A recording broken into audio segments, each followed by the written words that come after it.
Hello everyone, welcome to Coins and Stamp to Watch. Now, what we have here is a coin from the Socialist Republic of Czechoslovakia. Its value is 1 koruna. It's composed of aluminum bronze with a diameter of 23 millimeters. It is circulated from 1961 up to 1990. We can see here the coat of arms of Czechoslovakia, Czech lion with a Slovak shield and a socialist star, and the letterings surrounding it that translates to Czechoslovak Socialist Republic, and the date below 1976.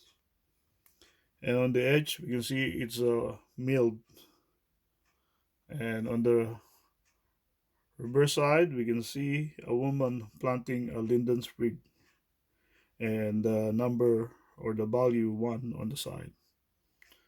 It's a nice coin, very good design. And they only made around 14 million plus of this coin, and I'm happy to have one. Thank you very much. I hope you all have a good day.